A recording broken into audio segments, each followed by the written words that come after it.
बच्चों, मैं संगीता सेन आपकी हिंदी टीचर एनवीरो ऑनलाइन स्कूल में आपका स्वागत करती हूँ। आज हम पढ़ेंगे कक्षा 8 का पाठ 2 लाख की चूड़िया का भाग 4। ये भाग 4। आज उससे आगे आपने पढ़ा भाग 1 और भाग 2 में आपने पूरा पाठ पढ़ा और भाग 3 में आपने शब्दार्थ व प्रश्न उत्तर किए। अब इसके बाद कुछ महत्वपूर्ण प्रश्न और जो व्याकरण संबंधी प्रश्न है वो अपन भाग 4 में करेंगे। आइए लेते हैं पहला प्रश्न। पाठ के आधार पर बताइए कि हमारे देश में फैली बेरोजगारी का प्रमुख कारण क्या है। यानी आपने जो ये लाख की चूड़िया पाठ पढ़ा, इसके आधार पर आपको बताना है कि हमारे देश में फैली हुई बेरोजगारी का प्रमुख कारण क्या है।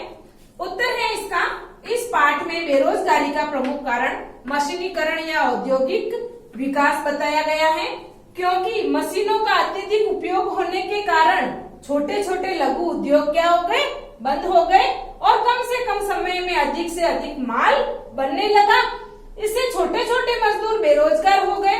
इस कारण हमारे देश में बेरोजगारी फैल रही है। यानी आपने ये पूरा पाठ पढ़ा होगा तो उसमें देखा है आपने कि बदलू जो एक मनियार है, बेचारा लाख की चूड़ियां बनाकर अपनी आजीविका चलाता है। लेकिन होता क्या है, धीरे धीरे जैसे जैसे मशीनी युग आता है, औद्योगिक विकास होता है, तो उसका जो लाख की चूड़ियों का धंधा होता है वो क्या हो जाता है, बंद हो जाता है। क्यों?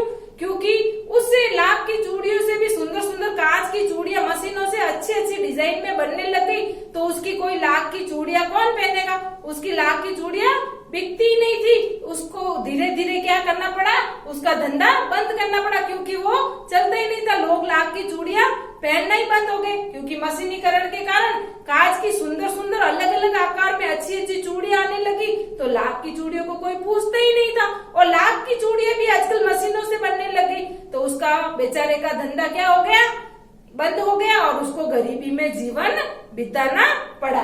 तो इस पाठ के आधार पर सबसे बड़ा कारण क्या है, मशीनीकरण।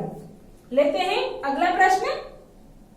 मशीनी युग के कारण कौन कौन से परिवर्तन हुए, इनका एक उदाहरण लिखिए। यानी आपको मशीनी युग के कारण हमारे देश में कोई न कोई आपको परिवर्तन दिखाई देता है, तो उनका आपको कोई एक उदाहरण लिखना है।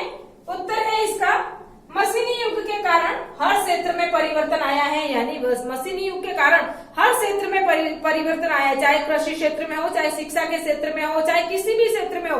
मशीनीकरण के कारण हर क्षेत्र में कुछ न कुछ परिवर्तन आया है।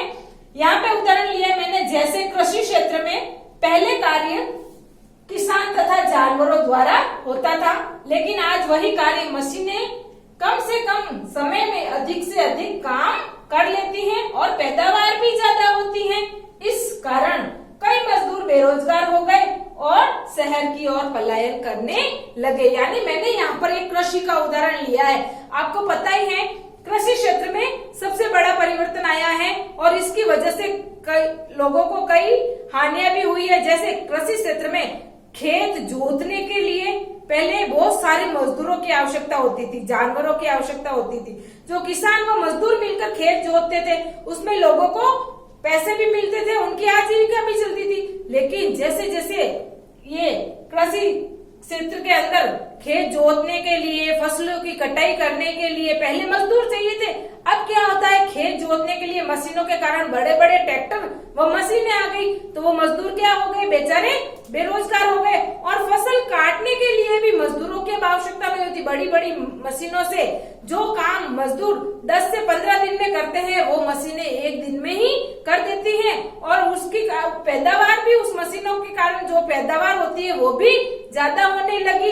इसके कारण क्या हो गया, जो छोटे छोटे मजदूर थे वो क्या हो गए, बेरोजगार हो गए और शहर की ओर पलायन करने लगे। मतलब वो शहर की ओर यहाँ से वहां जाने लगे। किस लिए? आजीविका कमाने के लिए। ये हो गए अपने 2 महत्वपूर्ण प्रश्न पूरे। आगे है आपके इस पाठ में व्याकरण संबंधी प्रश्न जो कि संज्ञा संबंधी है। ले आइए लेते हैं वो। अगला है संज्ञा, जो कि आपकी पाठ्य पुस्तक में एक प्रश्न दे रखा है व्याकरण संबंधी, जिसके अंदर आपको बताना है कि संज्ञा के आपको अलग अलग शब्द पुस्तक में से छांट कर लिखने। तो पहले अपन संज्ञा समझ लेते हैं ताकि आप पुस्तक में से आराम से संज्ञा वाले शब्द निकाल के लिख सको। तो संज्ञा होती क्या है? संज्ञा होती क्या है? संज्ञा का अर्थ है जिस अपने को संसार में जितनी वस्तुएं दिखाई देती है या अपन उसको छू सकते हैं, वो सारी चीजें क्या कहलाती हैं? संज्ञा कहलाती है। क्या कहलाती है? संज्ञा। चाहे कोई भी चीज हो जिसे अपन देख सकते हैं और छू सकते हैं, वो सारी चीजें संज्ञा होगी। वैसे संज्ञा की परिभाषा आप बचपन से पढ़ते आए हो। किसी व्यक्ति, वस्तु या स्थान, भाव के नाम को अपन संज्ञा कहते हैं। तो आपको ये भी पता होगा कि संज्ञा होती कितने प्रकार की है। ये तो इसकी परिभाषा होगी। किसी व्यक्ति, वस्तु, स्थान या भाव के नाम को हम संज्ञा कहेंगे। लेकिन संज्ञा के भी अलग अलग प्रकार हैं।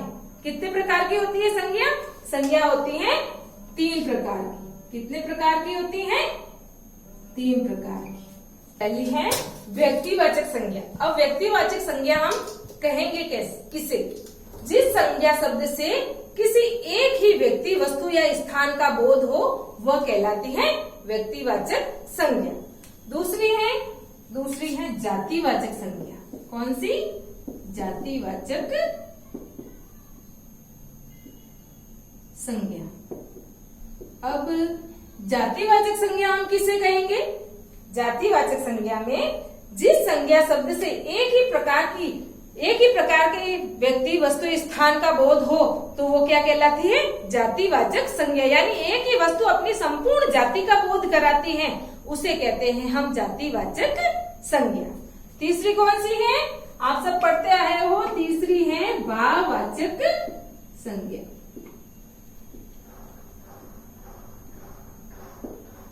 इसके अंदर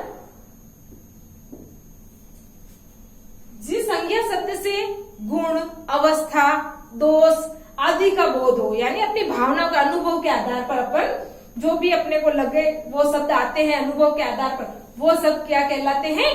भाववाचक संज्ञा। यानी जिस संज्ञा शब्द में गुण, दोष, अवस्था इन सब का बोध हो, तो वो कहलाती है भाववाचक संज्ञा। अब आपको क्या करना है? आपके पाठ्य पुस्तक के अंदर ये प्रश्न दे रखा है कि लाख की चूड़ियां पाठ 2 में से आप व्यक्तिवाचक संज्ञा, भाववाचक संज्ञा और जातिवाचक संज्ञा को अलग करके एक सारणी बनाइए। तो वो आपको बनानी है।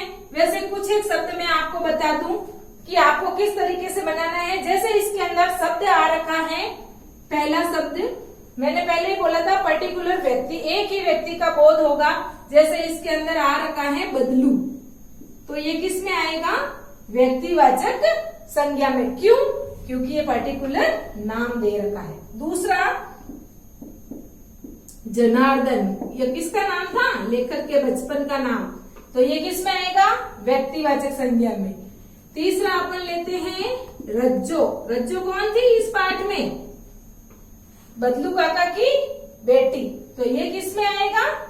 व्यक्तिवाचक संज्ञा में। यानी इसमें पर्टिकुलर नाम दे रखा है, तो ये किस में आ गया? व्यक्तिवाचक संज्ञा में। अब आपको ऐसे शब्द ढूंढने हैं जो क्या करे? पूरी जाति का बोध करवाते हो। जैसे पहला शब्द पूरी जाति का बोध, यानी गाय। इसके अंदर गाय आ रखी है जो बदलू काका के थी। गाय अपनी पूरी जाति का बोध करवाती है, ये आ गया जातिवाचक में। दूसरा है कांच। कांच किस में आएगा? जातिवाचक में आएगा। क्यों? कांच को अपन कहां से कहेंगे? पूरी जाति का बोध करवाता है। तीसरा है चूड़िया। ये हो गए आपके जातिवाचक वाले शब्द। अगला है भाववाचक संज्ञा, यानी भाववाचक संज्ञा में आपको ऐसे शब्द ढूंढ के लिखने हैं इस पाठ में से जो भाववाचक संज्ञा का बोध कराते हो। जैसे पहला शब्द लिखती हूँ चरित्र, यानी ये उसके गुण दोष का बोध करवाता है, अवस्था का बोध करवाता है, वो सारे इसमें आएंगे, है ना। जैसे बुढ़ापा।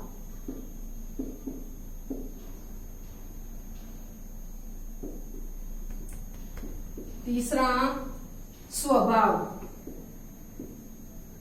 जैसे इसमें बदलू काका की उम्र ढल चुकी थी। ढल चुकी का अर्थ क्या होता है? वो बूढ़े हो चुके थे, इसलिए मैंने यहाँ पे बुढ़ापा वर्ड लिखा है। और भी शब्द आ रखे, सुंदरता वगैरह। अब जो भी है आपको क्या करना है, घर पे बैठ के इसी तरीके से 3-3 उदाहरण तो मैंने दे दिए। अब अगले उदाहरण आपको ढूंढ के घर पे बैठ के ये सारे उदाहरण पूरे करने। कम से कम जातिवाचक संज्ञा के 10 व्यक्तिवाचक संज्ञा के 10, जातिवाचक संज्ञा के 10 और भाववाचक संज्ञा के 10 शब्द ढूंढकर अपनी कॉपी के अंदर लिखने।